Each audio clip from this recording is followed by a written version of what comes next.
15 days. 15 days until Texas kicks off in Columbus versus the Ohio State Buckeyes. And so, of course, we had to bring on our guy, Anand Nanduri. You've seen him here on Football with Friends.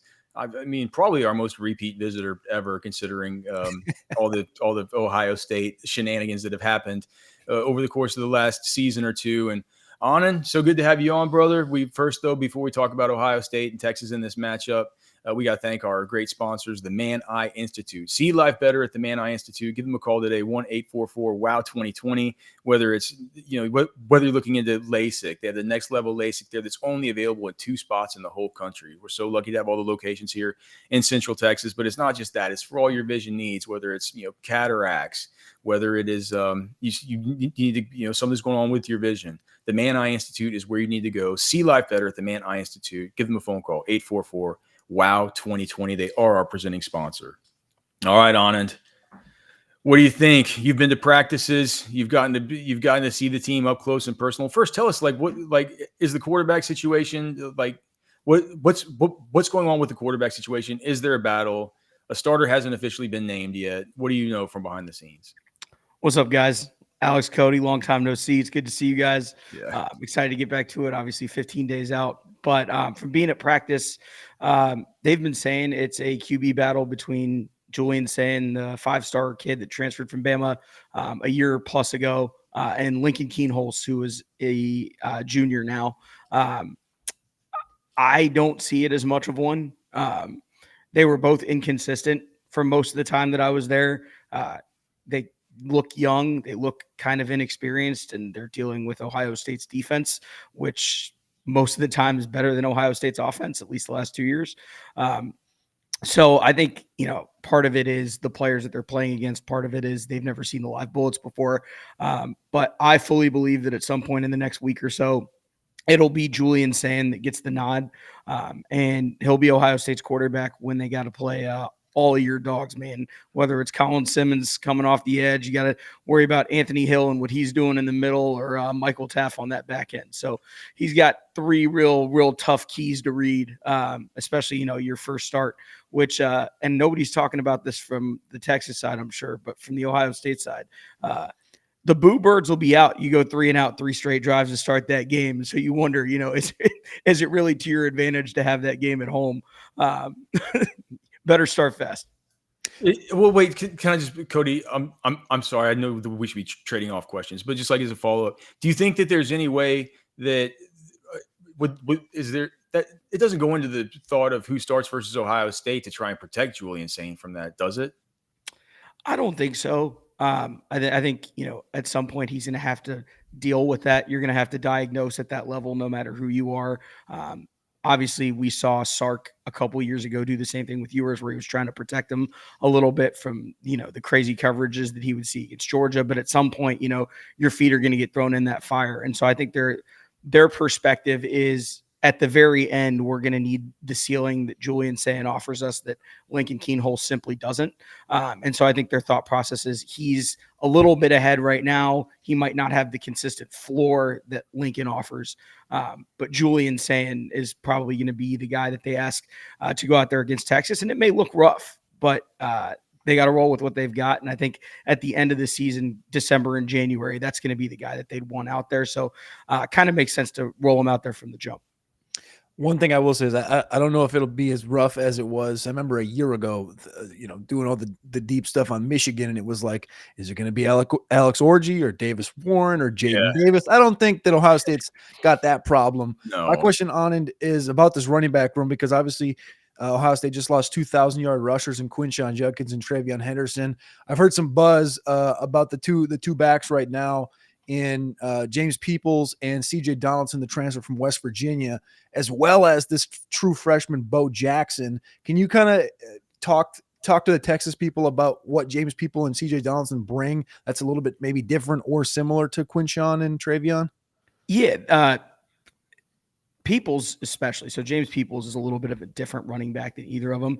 He's more kind of in that mold of a J.K. Dobbins from a few years ago.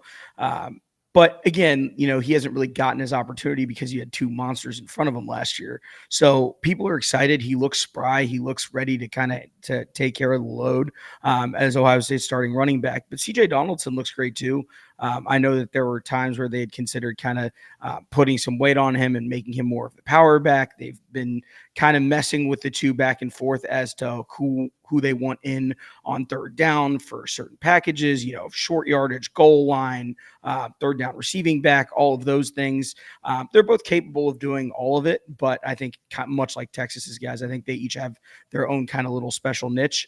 James Peoples much more profiles as your 3-down back, whereas CJ Donaldson profiles as your heavy hitter, the guy you want in between the tackles when you've got tough yards to grab.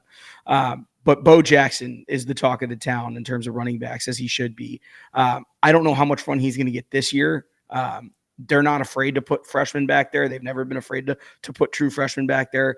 Physically, he looks the part. It's just, especially when you look at Texas specifically, you're going to be asked in pass pro situations to handle the big dogs. And I don't know that you want to put a true freshman out there to try and do that. So it might be in more pure run situations that he might get a little bit of run in this game. But I think that it's going to be kind of the James Peoples show with CJ sprinkled in there from time to time.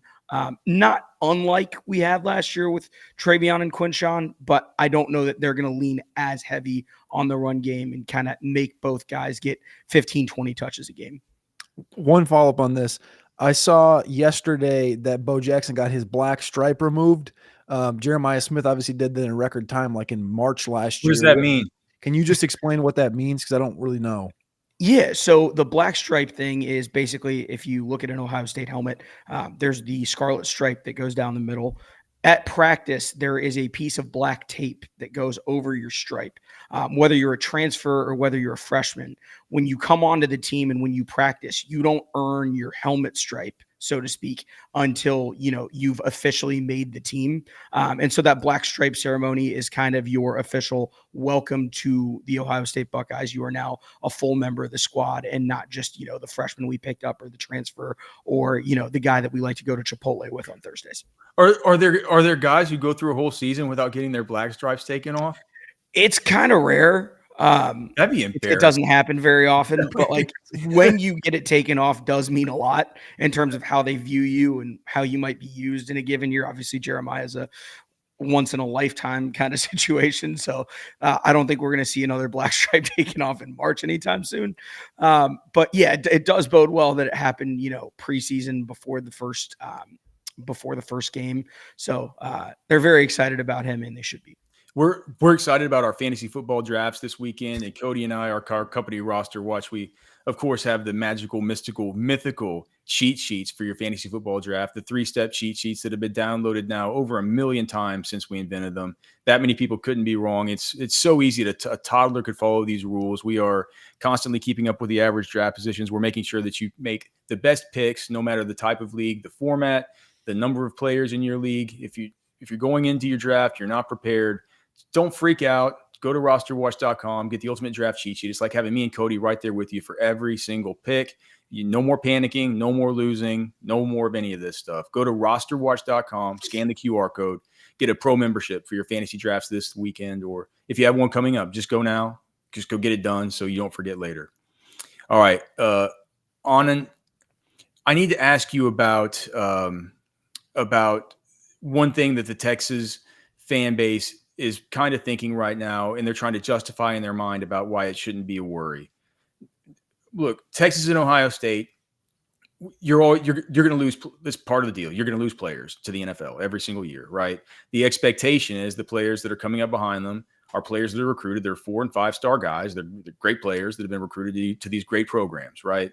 Texas, on one side of this, on one side of the ledger here, loses 4 offensive linemen to the NFL. Clearly the guys who are coming up are good prospects, right? But a pretty unproven group.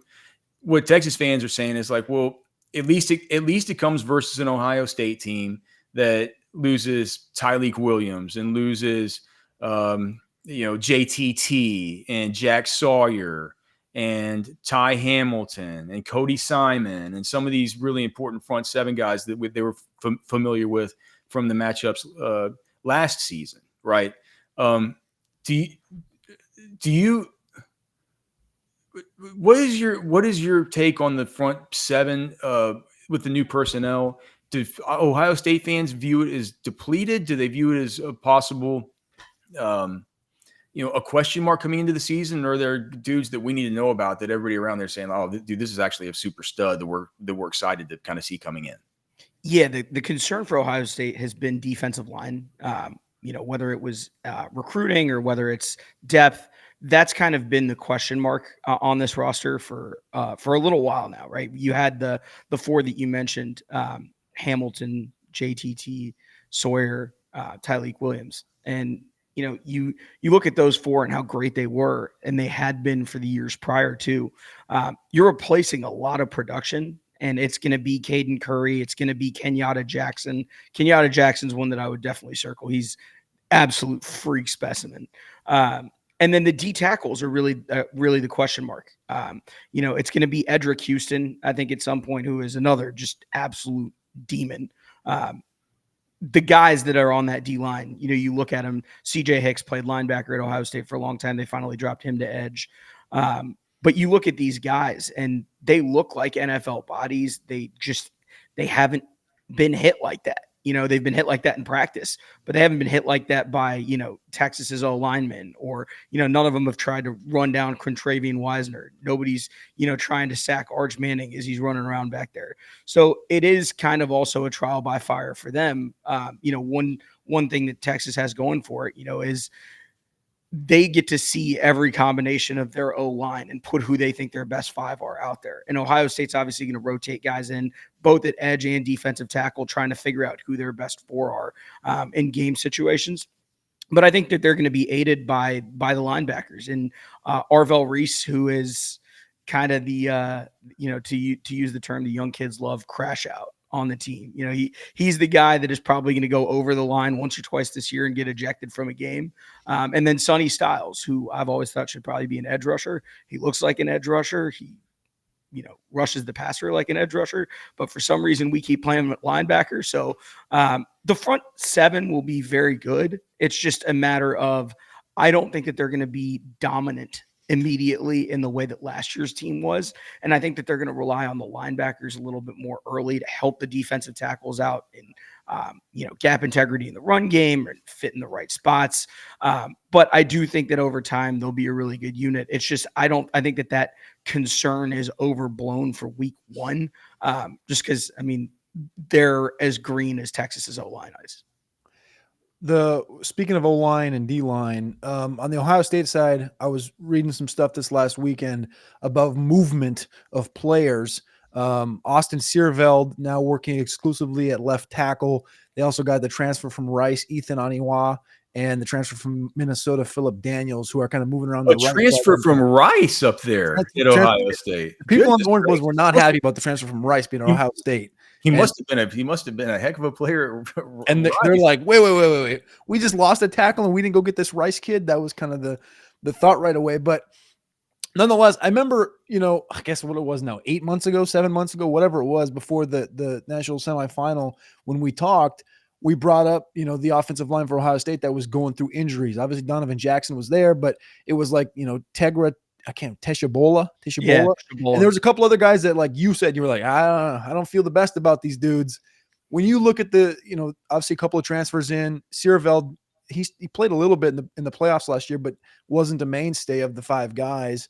Like, what's the Ohio State offensive line looking like right now? Because obviously, for Texas's perspective, that's a big part of getting the cohesive unit together behind to block for Arch. It has to be the same feeling for whether it's Sain or Keenholz. Like, what's the Ohio State offensive line look like right now? Yeah, I think for them, the biggest part is you have so much continuity from that playoff run last year in the middle.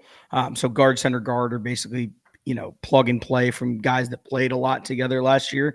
The questions have been left tackle and right tackle. And when we were out there, it was Ethan Anianwa that was running left tackle, and he is a monster of a dude, just an absolute specimen of a human being.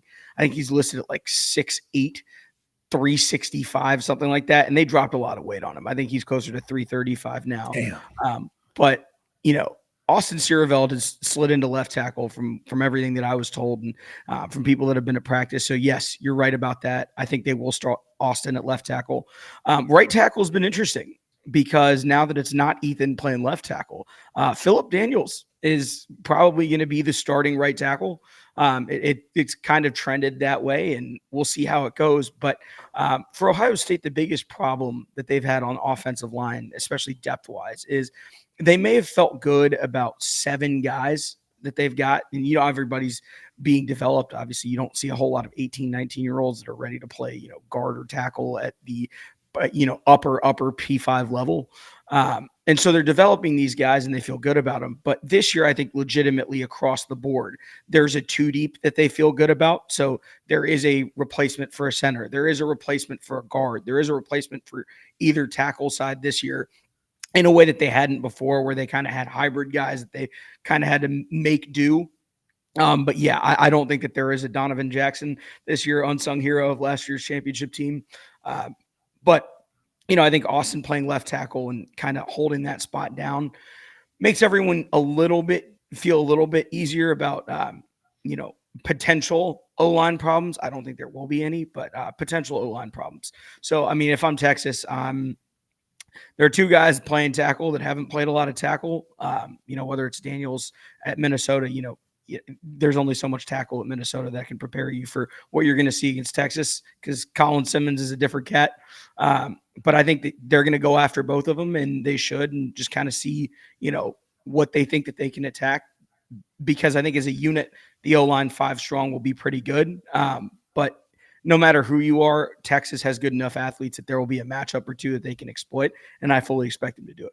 I can't believe that we're back here to the greatest time of the year. And it's the greatest time of the year whenever Poncho Outdoors has its Field Days event. It's the beginning of the hunting season. It's the beginning of the football season. It all comes at the same time. It's the greatest time of the year. And that's why at Poncho's right now, this weekend only. So this weekend you can buy any 2 camo pattern shirts or any 2 game day shirts that are with the colors of your favorite team, or you can mix and match. I think you can mix and match a camo and a game day shirt. But if you do that, you get 2 free hats or 2 free tees. And it's our great sponsors over at Poncho Outdoors. I would recommend the South Zone camo. Cody and I both got those last month, right on the weekend that they came out, and those patterns are absolutely sweet. So make sure and check them out over there at Poncho Outdoors. All right, Anand. Best time of the year, brother. I got one more thing quick, because finish that. I got to get him out with the big question. Okay, so just so we're clear, senior from Katy, Texas, Ethan Aninawa, who transferred from Rice with 1 year of eligibility left, is your swing tackle, aka a backup tackle. Yeah, right now it looks like Phillip Daniels is going to start at right tackle, and Ethan's going to be with the second team to start. Texas is not going to like that. I was just going to put Texas could use a swing tackle. I'm just going to say Texas is not going to like that. If they weren't mad enough at Ohio State for some of the guys they pulled out of Texas recently, especially from North Shore. My God. Anand, best time of the year. Hunting season opens. Football starting. You can smell it in the air. We have a game next week. Now it's going to be in Dublin, Ireland, or something like that, right? But is that game in Dublin, Cody? The Iowa State? I think so. Yeah. All right. You got to give it. Score prediction. Texas, Ohio State, winner and score prediction. I think it being at home will give Ohio State enough, but I think it's 2017. And I think it's going to be one of those games where there is one play. When we go back 20 years, you say the name Ryan Hamby in Columbus. It's almost like a slur at this point because of that one drop in the end zone.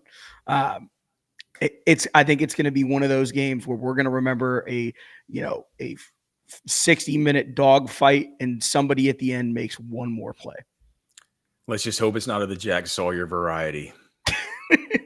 You got to let that go.